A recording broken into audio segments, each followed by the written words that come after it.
show jabran na bago amunu bon fle do malikona ni maliko khanga fulu bo bela jelen ko bela jelen to sigorola amana ke jin dugu la anda sira mi mana anda masimi o sigle mana ke jin fa hanga fulu bo bela jelen ko bela jelen to sigorola kuna foni mi nambo o do ma do no o sigi sonja kono fa ma kono wana on yara fini no ni sonja kelen kono ko kuna foni di o mani o wakati sele ama fa ko bela jelen ki bismillah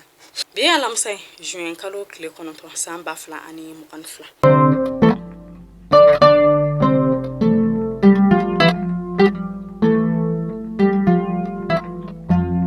kuna fena damne la amba damne ni anga marada worona meri ale kule kambo kule kamina ko ni ira fo kale jorolo no kosebe ko baw ko samia abe ki kumbo onga jamana fono kale ka jatemino ko ni ira fo kale ka marada o ko ni kale no no mara yoro fo kata se fonte dunya munu boy aha marada la ulu bela jelen falu no no kola ko ni marada mo yere ma fen bela jelen ka wala sa ku ka yoro no ja ko ji wala ngata me na be ka samu sa ku yere ko ntena kisi uma nantara kalan ko kun hamba na dona ka fo ko operation keletigi no ya nga fintigila mo ka bulu fara keren ya na munu yara kono be koro yan fanfe wala sa ka koro yan fa mo ko deme baski yani lafiya be sigana u kan to gam u ko ni ayi da ka fa ko ulu ka bara konte kele dore ulu be fen bela jelen ke wala sa ka jab dugula dum anu bulula dum bela jelen la kolosi ani dugula dum be se ka lafiya to gamina ulu ko ni ka bara fa be buluka min ho kum se fe sa u ka nyama don na le yara de koni ye colonel Isa Bagayogo ale jonjo kerene ke gawo kalande uni nyon che keren kenen na munu yara kon be classe worona na aya ira ka fo khale kon ni ko enke wala sabe se ka khademe do gawo shifina ka dem se munu be o kholla to kamna ani ka yurula ka fo ko kalane kon be mo nafa ani ka udeme wala sa kele ko min bu u ka jamana kon ko ni ka do nga fo ko ulube ula khanani kama ani ulube fembela jelenke wala sa kon be se ka hadama de yam nyuma ke alika saroni ni kele yara kon temena ministre misiglenu ha ko fe ko nyana bolima na le yere de koni Abdoulaye Jopi hale kontu min nyogon bala ka chakero labi unyage mina yere koni wukeni Portugal ko ka la sigde keren keren lindo na le kon be baraka Sahel dugula nyama fla hu nyogon ka nyogon bulla ko ka keren keren na Portugal ka hulu kon mise ku ka demedo onga chama chafanga mo ma to ga mina ukoni ya yere ka fosa ko onga jamana be lompo lampa mina ko ulu Portugal ulu fena bina wala sa ka onga jamana deme hombe ni gela ko mina gela bela jalembe se ka wuli ka bo ka tugam o mi barabe kurum karla kun Abdoulaye Diop ka pchake orola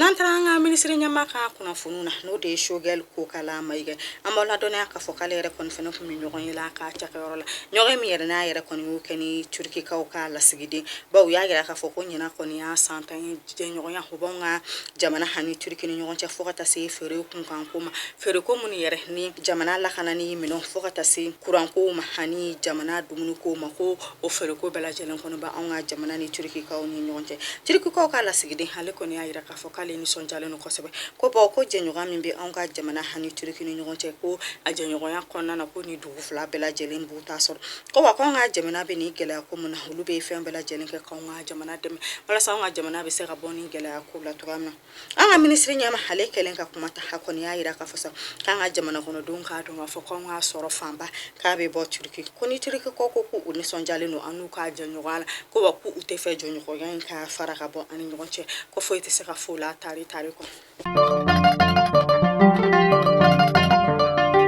natara dunga fa kunga amba la donia ka foku ka keni do kon de ka fara fon so ka keni gele mi yera koni be jien kono min gele yan yera koni te fangale fani jate mino ya yera ka foku gele yan be jien fa mbere fe o kum se fe gazi bara minali cycle koni yera kon be ferata o recharger ko kon ba damne wakile ni kema fla biolon vla ani drome fla ko gazi bara minali yera 12 kg ko ni beta o recharger ko yera koni wa fla ani kema sama gazi bara minali ye 35 kg ko ni beta le recharger kale kon bebe wa woro ani kema hono toma ko gazi bara mina le sikilo ko ukura ko yere de koni ko koni wa fla keme woro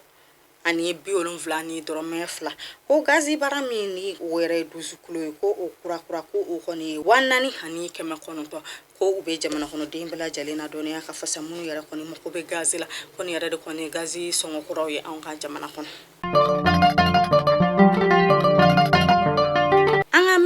sigil no fintigla ko fo kata se fintigla mo koro ka ko kun ka nale de colonel Sadio Camara nasara ale ka kuna fonula ambola dona ya ka fo kale fene kuma nyogon yela ka chaka yorola nyogon mi yere na yere wo keni kelen kenen ni ala onga kene ya tigla mo mun be bolo ko kuran wuji wonya ma ko bila ka se Sadio Camara ma mina ya yira ka fasa ko ni koni ya ale kalotan shehi barala onga fa ba kon kale te se ka ta ka bo onga jamana kono te ka solo na ale mata ka bo ya masigi ke Sadio Camara mi ni aya yira ka fasa ko ale koni ka wakati sera mo wada yere de koni mina bla ale non mi ni Sadio Camara koni ya yira ka fasa ko kura wuji mo ko be barabala onga jamana kono baw nyina koni usam bisaba barala onga jamana kono waku ka bara fanga ka bo keren keren yala fintigla mo mun be kelela corona ndinu yere koni ni kisa bu bana fo kata se nu usumbe nu ubolo tigara ko ni kura wuji mo nu yere de koni be ke ka fintigla mo nu furake ka fintigla mo nu deme ku son kene ala ko sebe ko yere kon te se ka fo kura wuji mo yi onga jamana kono ko furi ko ko ba ku koni be baramina onga jamana kono ko bara donte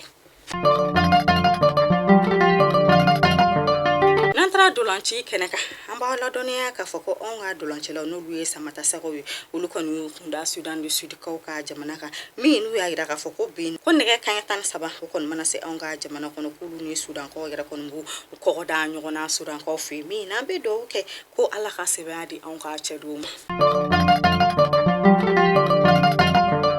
amta ko kan ko barula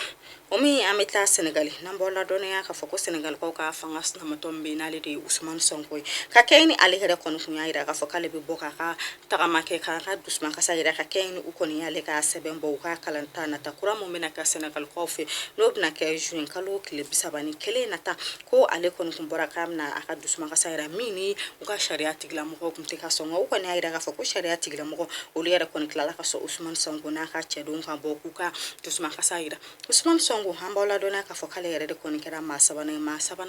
ni ka kayni ka jamana nyama kalata mi kon kera Senegal ko fe samba flani tan nani wakati ko Ousmane Sonko kera o ma sabane wakale yere kon ye fangas na maton bayi fangas na maton tigla mo ba do kon fenyali mi ni ta kama sin fo ya ira ka fosa ko dula don yere kon yu ka dusma ka sayira ko sebe ko ka kayni fon fene songo yere kon be ka yele Senegal ko fe mi nu ya ira ka fo ko fanga kon be ka fembela jeni ga wala sa ko lu sembo ko lu dabo ko la ko ni yere de kon yu ka bole kuni